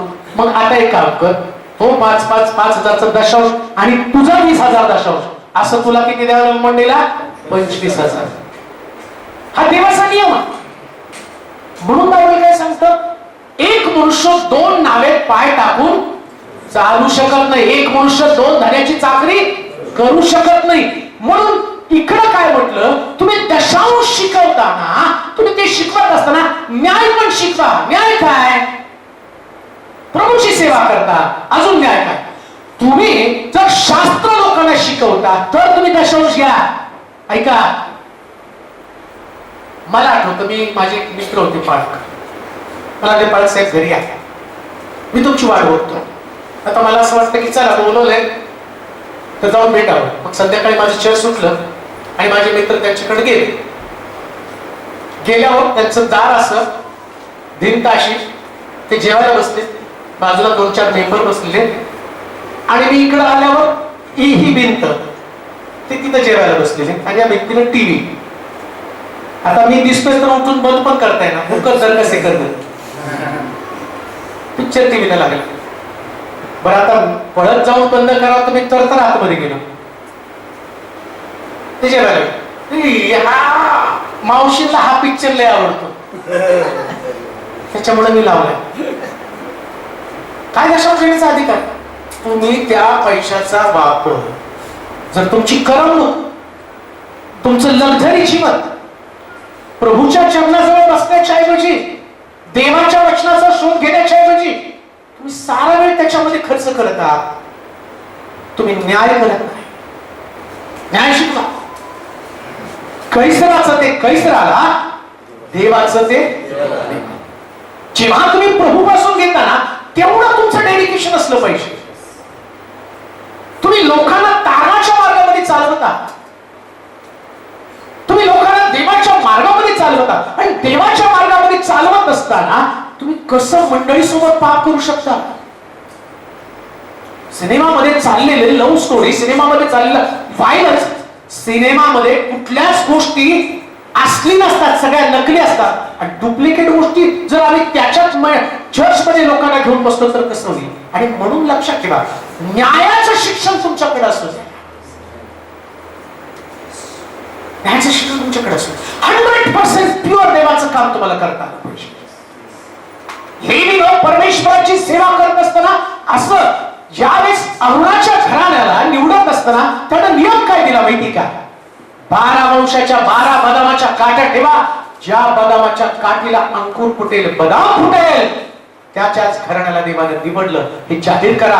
11 काठ्याला बदाम फुटला नाही, 12वीला बदाम फुटला. जगावर एवढे विद्वान लोक आहेत, देवाने त्यांना निवडलं नाही, तुम्हाला निवडलं. तुम्ही त्याच्या सेवेमध्ये रात्रंदिवस असलं पाहिजे. त्याला न्यायाचं शिक्षण म्हटलं आहे. न्यायाचं शिक्षण असतं. तुम्ही देवाच्या वचनाचं शिक्षण लोकांना देण्यासाठी तो म्हटलं शास्त्री आणि परुषी ते करत नव्हते. अजून काय करत होते ते वाचूया. मला दोन्ही गोष्टी तुलनात्मक तुम्हाला सांगायच्या. 23वा अध्याय पहिलं वचन वाचा, 23:1. तेव्हा येशू लोक समुदायांना व आपल्या शिष्यांना म्हणाला, आपल्या शिष्यांना म्हणाला, शास्त्री व परुषी हे मोशेच्या आसनावर बसले आहेत. शास्त्री आणि परुषी हे मोशेच्या आसनावर बसलेले आहेत. म्हणून ते जे काही तुम्हाला सांगतील, जे काही तुम्हाला सांगतील ते सर्व आचरत व पाळत जा. आचरत व पाळत जा. परंतु त्यांच्या कृतीप्रमाणे आचरण करू नका. काय म्हणलं होतं आता बघा, काय वाक्य सांगितलं बघ पाळत लोक. काय म्हणलं? लोकांना आणि शिष्यांना शिकवलं. काय कसं सांगितलं बघ? कृतीप्रमाणे आचरण नाही, मोशेच्या खुर्चीवर बसले, मोशेच्या आसनावर बसले आहेत. म्हणून ते जे काही तुम्हाला सांगतील, जे काही सांगतील ते सर्व आचरण, सगळं आचरण व पाळत जा. परंतु त्यांच्या कृतीप्रमाणे आचरण करू नका. म्हणजे ते बायबल मधलं सांगते पण पाळत नाही. हो, कोण पाळत नाही? आम्ही. कोणाला पिक्चर मध्ये आणू नका, स्वतःला पिक्चर मध्ये पहा. आज आम्ही सेवक लोकांच्या या सभेमध्ये आमच्याकडे पहिला प्रश्न, मी एवढे उपदेश लोकांना केले, पण प्रभू आज म्हणत आहे त्यांचे उपदेश ऐका पण त्यांचं जीवन. येशू ख्रिस्त त्या ठिकाणामध्ये सगळ्यात मोठी त्याला खंत कोणती माहिती का? हे प्रीचिंग खूप छान करतात, मोशेच्या आसनावरती बसलेत, पण यांची कृती, लोक ज्यास त्यांच्या कृतीकडे पाहतील तो अरे यांच्यासारखी कृती करू नका. किती भयानक गोष्ट आहे. तुमचं प्रीचिंग तुम्हाला देवाचं लाडकं कधीच बनवत नाही. माझे सगळे संदेश तुम्ही ऐका. प्रत्येक संदेशामध्ये मी सांगतो संदेश पाऊल म्हणतो मी ज्ञानानं आणि आत्म्यानं, दोन्ही पण गोष्टीनं संदेश सांगतो. आत्म्यानं पण आणि प्रभू येशू ख्रिस्त पण संदेशासंबंधाने काय म्हणतो? मी तुझ्या नावाला संदेश सांगितला, रोगी बरे केले, भूतं काढली, पण म्हणतो मी तुला ओळखत नाही का? तू माझ्या पित्याच्या इच्छेप्रमाणे वागलाच नाहीस. मुख्य भाग पण. अजून एक गोष्ट मला सांगतो, किती मोठ्या उपदेशानं किती लोकांचं जीवन बदललं, पण तुमचं जीवन जर बदललेलं नसेल तर सगळ्यात जास्त दंड तुम्हाला असणार आहे. का हो? असं लिहिलंय शास्त्रामध्ये. अडखळण कोणास होऊ नका. जो अडखळण करतो त्याच्या गळ्यामध्ये जात्याची तळीवार. म्हणजे काय हो? तुम्ही असं तुमचं जीवन आहे, तुम्ही तुमच्या जीवनाला मर्यादाच ठेवली नाही. तुम्ही तुमच्या इच्छेप्रमाणे, तुमच्या योजनेप्रमाणे वागता आणि त्याच्यामुळे समोरच्या व्यक्तीला फार मोठं अडखळ होतं. विचार करा. सोलापूर मधलं सांगतो, इकडचं नाही सांगतो. एका चर्च मध्ये एका पाहताना पेंटरला बोलवलं आणि तो पेंटर पेंटिंग करत होता. मग तो पेंटर बाजूला गेला, म्हटलं पाळत साहेब आहे त्याच्यासमोर कशी तंबाखू खायची. मग कोपऱ्यात गेला आणि तो तंबाखू म्हणाला. तो तिथे गेला, पाळत त्याच्या खात्यावर, तर मला पण एक विडा म्हणा. मग त्याने त्याच्याकडनं तंबाखू घेतली आणि खाल्ले. तो तंबाखू खातो, हा तंबाखू खातो. तो शिव्या देतो, हा शिव्या देतो. त्याला राग येतो, याला राग येतो. मग मेंबर्स वर्ग जाणार कशी काय? जाणार कशी काय? विचार करणार तुम्ही. तुम्हाला माहिती का, या पृथ्वी तलावरती एक सेवक देवाला सगळ्यात जास्त आवडला, त्याचं नाव मोशे. आणि तो म्हणतो, मोशे सारखा नम्र व्यक्ती भूतलावर दुसरा कोणता? का हो? हा मोशे जेव्हा लग्न करून आला, त्यास त्याची बहीण आणि त्याचा भाऊ आरोन आणि मिरियम दोघ जण त्याच्यात उठले. माझा अजून त्या रविवारचा एक संदेश येईल. त्या संदेशामध्ये तीन खिळ्यावरती जगाचं तारण, तीनच खिळे आणि त्याच्या जगाचं तारण लपलेलं आहे. आणि या तारणाच्या संदेशामध्ये जुन्या करारामध्ये कसा प्रभू येशू ख्रिस्त या तीन खिळ्यावरती लटकलेला आहे आणि त्यानं कसं तारण जगाला दिलेलं आहे. या रविवारचा संदेश मी केलेला होता आणि त्याच्यामध्ये तुम्ही युट्यूबला तो ऐका, त्याच्यात तुम्हाला दिसेल. त्या संदेशामध्ये असं पाहिजे, जसं मोशे त्या ठिकाणामध्ये ती चूक होतीच. त्या स्त्रीशी त्यानं लग्न केलं, तो नियम नव्हता त्यांनी करावं, परंतु त्यानं ते लग्न केलं आणि केल्याबरोबर मिरियम आणि आरोन पहिल्यांदा दंड फोपटतात आणि या मोशेच्या विरोधामध्ये जातात. आता मोशेच्या विरोधामध्ये जात असताना इकडं मोशे देव त्याला म्हणतो की काय काळजी करू नकोस, मला माहितीये तुझं डेडिकेशन, तुझं. आई अजून एक गोष्टीला ध्यानात ठेवा, जेव्हा सेवक सेवा करतात ना, नीट ऐका, सेवक सेवा करतात ना, तुमच्या सेवेचा त्याग, तुमच्या सेवेचं समर्पण मोठ्या प्रमाणामध्ये असेल तर तुमच्या जीवनातली एखादी चूक देव माफ करत असतो. ऐका बरं का, मी पुरावा देऊन सांगतो. मोशेनं त्या दिवशी ती चूक केली, पण त्याचं डेडिकेशन इतकं जबरदस्त होतं. त्याला ते कळलं मिरियम आणि आरोन बरोबर करतात. ते म्हटलं त्याला माझ्याकडे घेऊन ये, मी त्याचं उत्तर देतो. आणि मग देव त्याच्याशी बोलायला. तो काय बोलला? तो की पहिला एक सेवक आहे ज्याच्याशी मी तोंड बोलतो, बाकी मी कुणाशी बोलतो. मग देव त्याच्याशी तोंड का बोलत होता? याचं कारण आहे, इकडं मोशेच्या विरोधामध्ये त्या भावा बहिणीने दंड थोपटले आणि प्रभूला ते आवडलं नाही आणि त्या मिरियमचं शरीर त्यानं पोडानं भरून टाकलं. मोशे देवासमोर पालथा पडतो, म्हणतो देवा हिच्या शरीरावरचं कोड काढ. ही सेवकाची क्वालिटी आहे. त्याला सेवक म्हटलं. एक आदर्श जीवन, एक बिब्लिकल सिद्धांत शिकवणं, हे जिव्हा तुमच्याकडनं असतं आणि त्यावेळेस देव तुमच्या बाजूने उभं राहत असतो. परमेश्वर तुमच्या वतीनं तुमच्या समोर उभं राहतं. तुम्ही मोशेच्या आसनावरती बसून जर तुमचं जीवन लोकांना अडखण करण्यासाठी कारणीभूत ठरत असेल, तुमचं वागणं, तुमचं वर्तन तसं नसेल, तर बायबल काय सांगतं माहिती का? येशू शिष्यांना सांगतो आणि लोकांना सांगतो, यांचे उपदेश ऐका, यांच्यासारखं जीवन जगू नका. काय आम्ही त्यापैकी कोण आहोत का? हे आत्मचिंतन करणं गरजेचं आहे. आत्मचिंतन करा सेवकांना, प्रत्येक सेवकाला आत्मचिंतन काय. बायबल मधला देव खूप छान आहे, पण बायबल मधला देव माझ्यामध्ये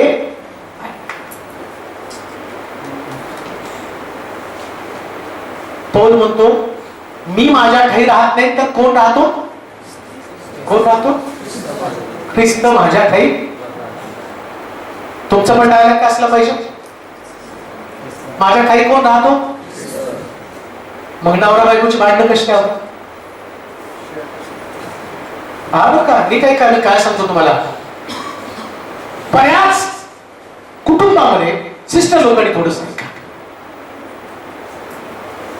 नवरा सेवा करताना सगळ्याच गोष्टीचा तो परिपूर्ण कधीच असत नाही. कोणीच पाळत परिपूर्ण नसतो. सिस्टर लोकांनी लक्षात ठेवा. ज्या आसनावरती मोशे बसलाय, मोशेच्या आसनावरती हे बसलेले यांच्यासारखं वर्तन असू देऊ नका. आता तुमचे पती पत्नीचे भांडणं कधीच मेंबर पर्यंत गेले नाही पाहिजे. तुम्ही बसल्या बसल्या काय सांगता नाही, पालक साहेब असे म्हटले, पालक साहेब कशी म्हटले, मग मी त्यांना उत्तर दिलं. मग घरात तेवढे चर्च मध्ये चांगले तेवढे घरात नाहीये. आता हे तुम्ही जनरल बोलायला लागला, ती बहीण ऐकताना अख्ख्या गावात दौंडी पिटवणार आहे, सगळ्या गावात दौंडी पिटवणार आहे. ती काही विश्वास नाहीये, ती विश्वास नाही. खरं मी तुम्हाला सांगतो, नीट लक्षात घ्या, सेवा काय आहे, कशी लोकांना तुम्ही अडकण करता. आता बघा, तुम्ही ही गोष्ट तिच्या मनावरती तुम्ही पेरली, तिच्या मनामध्ये तुम्ही बिंबवली, आणि ती गोष्ट तिने 4 लोकांना सांगितली. लोक मंडळीमध्ये कसे काय तुम्ही जीवन जगणार आहे, त्यांची पालकांनाच नीट वागता येत नाही. अजून एक गोष्ट तुम्हाला सांगतो, पालकांना सुद्धा आपल्या पत्नीच्या विषयीची तक्रार कुठल्या एल्डर समोर, कोणासमोर करू नका. सगळे येडे. तुम्ही त्यांच्यावरती बॉस आहात. आता तुम्ही बॉस जर म्हटला आपल्या कंपनीला काही तोटाच आहे, फायदाच नाही, अमकच नाही, तमकच नाही, विचार करा, कंपनीतले लोक हळूहळू कंपनी सोडून झाले, पगार कुठे आहे? तुमचे मेंबर का जातील? तुम्हीच तुमच्या मंडळी तुमच्या घरात असलेले देवाच्या वचनामध्ये, ज्याला आपलं घर नीट सांभाळता येत नाही, तो देवाच्या घराची व्यवस्था कशी करणार? कसं काय देवाच्या घराची व्यवस्था? तुमच्या परिवारामध्ये चाललेला संघर्ष, तुमचं कमीपण, तुमच्याकडे काय कमी आहे, हे मंडळीमध्ये कधी जाऊ देऊ नका, कधी जाऊ देऊ नका. तुम्ही उपाशात हे पण कुणाला सांगू नका, कधी सांगू नका. तुम्हाला माहिती का, जेव्हा माझं लग्न झालं, मी भाड्याचं चर्च घेऊन चालत होतो. चालतंय का थोडं घेतलं तर?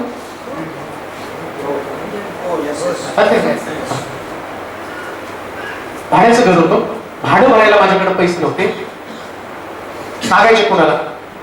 मग माझी पत्नी होती, तिच्या गळ्यातलं एक तुकडा मी तोडायचो, विकायचो आणि ते भाडं भरायचो.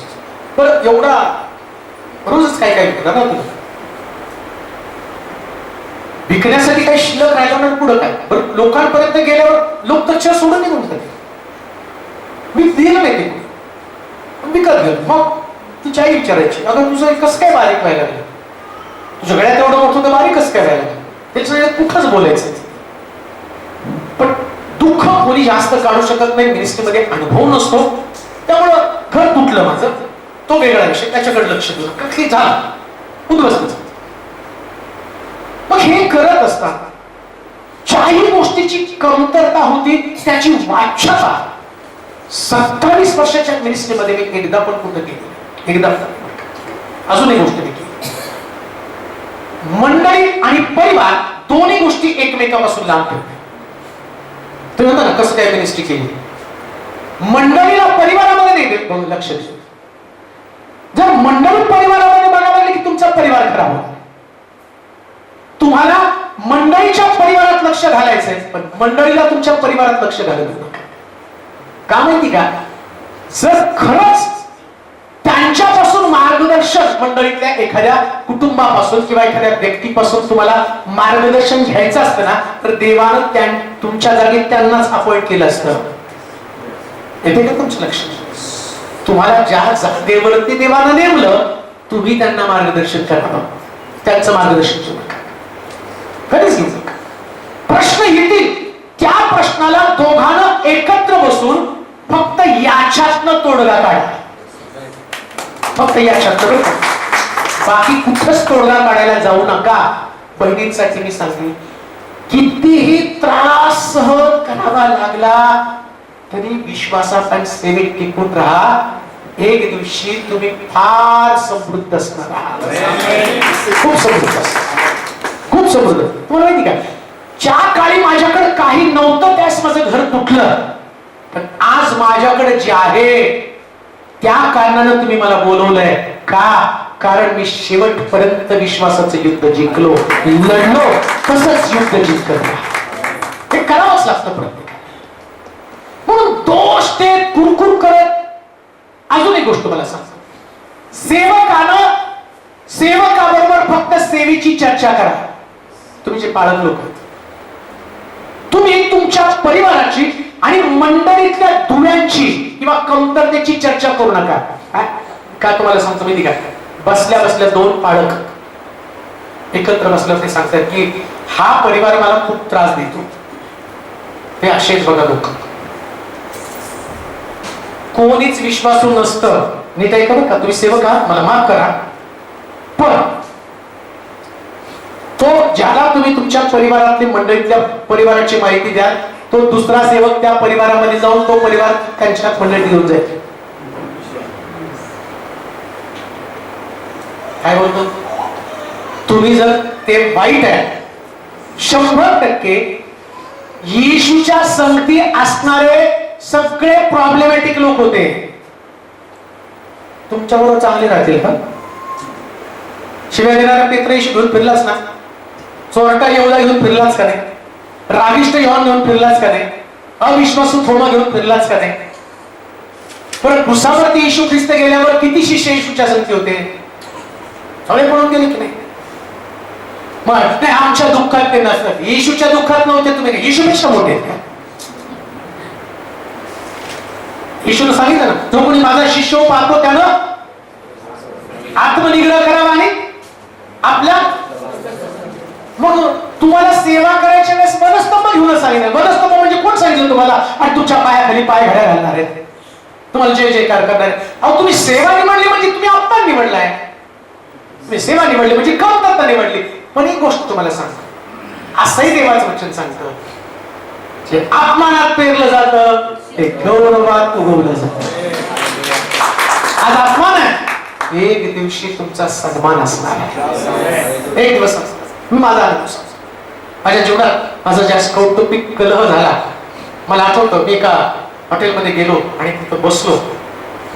बसल्यानंतर एक व्यक्ती आली आणि काही माहित नसतं कोणाला, ते आली माझ्या टेबलवर थुंकून गेले. जिथं मी जेवणात ताट घेऊन बसलो, इतकं वाईट वाटलं की म्हटलं देवा, हे लोक या पद्धतीनं माझ्याशी व्यवहार करत आहेत. तुला माहिती माझ्याकडे काही चूक नाहीये. खूप रडलो घरी जाऊन. मग कुठं मिटिंगला जायचं तर मला भीती वाटायची. का तर रेल्वेने प्रवास करत असताना मी असं बसलोय आणि त्याच्या बाजूला काही ख्रिस्ती लोक बसलेले होते आणि ते लोक माझ्याकडे बोट करून करून शिव्या देत होते. हा नालायक सेवक आहे, हा अमका आहे, ते तमका आहे. इतका डिस्टर्ब झालं. एमकॉम शिक्षण केलेलं, पुण्यासारख्या चांगल्या ठिकाणामध्ये चांगली नोकरी, ट्युशन घेताना जवळजवळ 150 विद्यार्थी माझ्याकडे होते. ते सगळं सोडलं, अकाउंट्स मॅनेजर म्हणून एका पोस्टवरती काम करत होतो आणि सोलापूरमध्ये आलो की ज्या सोलापूरमध्ये 500 रुपयाच्या वर मला कधी मिळालं नाही. मी 17 वर्ष कर्ज काढून जग चालवलं आणि माझ्या वाटेला ते दुःख आल्यावर मी खूप रडलो आणि म्हटलं देवा, मला नाही जगायचं, मी मरतो. आणि मी ठरवलं नाही जगायचं, हे अपमानित जीवन का जगायचं. सगळीकडून नावं ठेवत आहेत, कोणी चांगलं म्हणत नाही. मग रेल्वेच्या स्टेशनवरती गेलो, कोणाला सांगितलं नाही, रेल्वेच्या स्टेशनवरती गेलो, खूप रडत बसलो. गाडीची वाट बघायला म्हटलं येईल, त्याच्या खाली जाऊन पडायचं, मरून जायचं. कारण बरेच सेवक आले, त्यांनी सांगितलं तुझी सेवा संपली, सगळं संपलेलं आहे, आता तुला उभं राहणं कठीण आहे. आणि मग म्हटलं सगळं तुटलंय, सगळं जीवन संपलंय, तर जगायचं तरी कोणाचं. रडत बसलो, वाट बघत बसलो. ते पवित्र म्हटलं, पवित्र आत्मा बोला, येईल गाडी, पडशील त्याच्या खाली, मरशील आणि तू मेल्यानंतर सगळे लोक म्हणतील असलं कांड करणाऱ्या लोकांना असंच मरण येते, तुझा इतिहास संपला. देवाने मला एक अभिवचन पण दिलं. त्या अभिवचनामध्ये म्हटलं तू तुझी पुनर्बांधणी मी करणार, वचन दिलं होतं मला. जेव्हा ती घटना घडली 97 सालामध्ये, ते वचन पण देवाने दिलं. तो माझ्या बायबलमध्ये लिहून ठेवलं होतं, आहे माझ्या साक्षीमध्ये, तुम्ही बघा त्याच्यामध्ये ते वचन. थोडं बघ, मी तुला वचन दिलंय त्या गोष्टीचं. आता तू मरशील काय, आणि मेल्यावर ना मिनिस्ट्री थांबणार ना जग थांबणार, तुला उभं राहून स्वतःला सिद्ध करायचं. आणि मला मोठा प्रश्न पडला, काय करा. तेवढ्यात खूप रडलो, कुठलो, माघारी आलो, आत्महत्येचा विचार टाकून दिला, ना सेवेसाठी उभं राहिलो. एक गोष्ट तुम्हाला सांगू का, ज्या लोकांनी मला शिव्या दिल्या, ज्या लोकांनी मला दोष दिलं, त्याच लोकांच्या हातून देवाने माझा सत्कार सुद्धा केला. त्याच लोकांना माझ्याकडून प्रार्थना करून घ्यावी लागली. का तर देव विश्वासू आहे. ते विश्वास पण प्रभूचं वचन गाजवत असतं. असं आदर्श जगा, असं आदर्श जगा की ज्या सिंहासनावरती लोकांनी तुम्हाला बसलेलं पाहिजे ते म्हटले पाहिजे, हा देवाचं वचन सांगतो. आणि याचं जीवन दोघांमध्ये काही सुद्धा फरक नाही. पहिल्या लोकांनी तसं आपले वाद लोकांसमोर नेऊ नका. आपल्या घरातलं कमी पण लोकांना दाखवू देऊ नका. अधिकारानं शिक्षण द्या. लोकांच्या सुखादुःखाशी समोर व्हा. अजून एक गोष्ट मी तुम्हाला सांगतो. वाचा बरं ते वचन, ते वाचून आपण संपून टाकू. फक्त तुम्हाला एकच वचन सांगितलं, याच्यामध्ये खूप काही भरून लिहिलेलं आहे, परंतु तेवढं नाही तुम्हाला सांगतायत. फक्त एकच वचन मी तुम्हाला सांगितलं. परंतु मला नाही वाटत की जेवण मधली शेवटची पास्टर कॉन्फरन्स असेल. आपण परत येऊ, परत शिकू आणि प्रभूला उंच करू. पण एक वचन वाचू शेवटचं, त्याच्यात वाच. आत्ताच मग त्याचं शुभवर्तमान 23 अध्याय. एक पासून. सासरी व पुरुष हे मोशेच्या आसनावर बसले आहेत, म्हणून ते जे काही तुम्हाला सांगतील ते सर्व आचरण व पाळत जा. सर्व आचरण व पाळत जा, परंतु त्यांच्या कृतीप्रमाणे आचरण करू नका. त्यांच्या कृतीप्रमाणे आचरण करत जा. ते सांगतात पण ते तसे आचरण करत नाही. जड वाहण्यास अवघड उंची बांधून ते लोकांच्या खांद्यावर देतात. बांधून काय करणार हो? बांधून ती काय काय काय काय बांधून देतात? सगळं जड जड टाकायचं.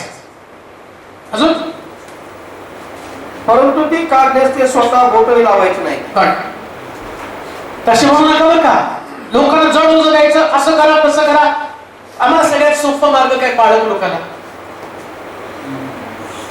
कोणी काय प्रश्न? एक काम करा, 10 उपास करा.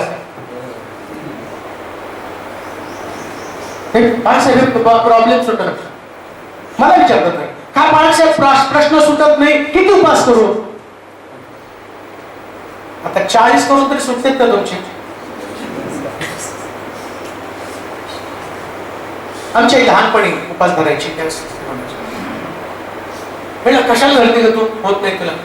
कामाला बंगल्यांमध्ये धुणभांड्याची काम करायला जायची. तिकडून आल्यावर वडील दारू प्यायचे, रात्र दिवस आमच्या घरात बांधतो. म्हणजे तुझ्या बापाची दारू सुटा. अगं म्हटलं गेली 20 वर्ष तू उपास धरते, आमचा बाप फुल पिऊन येतो. कुणीतरी ओझं लावलं होतं ना, तुम्ही हे करा ते करा. तशानं नाही सुटत हो. साधा सोपा मार्ग लोकांना समजावून सांगा. तो जीवनाचा मार्ग आहे. कोणता मार्ग माहिती का? यातली वचनं खूप साधी आहेत, खूप साधी आहेत. या वचनानं बायबल कसं सुंदर आहे ते मी तुम्हाला सुरेख सांगतो. व्यभिचार करताना त्या स्त्रीला पकडून आणलं आणि तिला सांगितलं की बाई, व्यभिचार करणाऱ्याला दगडमार करावा असं देवाची आज्ञा आहे, आणि तुला व्यभिचार करणार आणि खरं सोडत नाही, तुला दगड मारला पाहिजे. आता पिस्ताकडे ते सगळ्यांनी दगड हे तिच्यावरती असणार आणि दगड ओझं टाकलं. लोकांनी दगड दगड दगड दगड दगड सगळे दगड घेऊन. आता या दगडानं किती लोकांचा व्यभिचार सुटला? एकाच पण नाही सुटलं. बरं, एक गोष्ट माझ्या लक्षात येते. त्या बाईने एकटीने व्यभिचार केला, मदतगार होता का नाही कोणतरी? मग ते पाप करणारे कुठे गेले? भामते धार्मिक ज्यांनी व्यभिचार केला त्यांना सोडला, आणि गरीब बिचारे तिला पकडून आणलं. त्यांचा पण शोध घ्यायला पाहिजे होता ना. त्यांना बायको लेकरं सगळं असताना कसं कायच्या घरामध्ये घुसले? व्यभिचार पाप करताना कोणी एकटं असतं का? दोघं म्हणून पाप करतात ना. दोघांना दंड व्हायला पाहिजे. जर ओझं लागलं आणि येशूकडे घेऊन आले. आता येशूकडे आल्यावरती येशूनं तिच्यावरचं ओझं काढलं. ऐका बरं का, काय सुंदर आहे तुम्हाला सांगतो. शास्त्री पुरुषी जड ओझं टाकतात. काय जड ओझं टाकलं त्यांनी? आमच्याकडे जड ओझं कोणतं? एखादा व्यक्ती ऐकत नाही, बहिष्कृत करून टाका. तसंच दगड मारायचं. आता काय नाही, त्याला लग्न पत्रिका देऊ नका, त्याला घराला ओपनिंगला बोलू नका, त्याला प्रेस लॉर्ड करू नका, त्याला आमक करू नका, त्याला तमक करू नका. त्याच्याने काय होणार? आणि कोणी सांगितलं तुम्हाला? जे नाही ते आम्ही करू. बहिष्कृत. तसं त्या बाईला बहिष्कृत. आता बघा, बहिष्कृत करणं आणि येशूचं सोपं ओझं ते मी तुम्हाला सांगतो. तुमच्या चर्चमध्ये कोणी व्यक्ती कशीही असली तरी तिला ख्रिस्ताचं प्रेमच द्या. ते मी तुम्हाला सांगतो.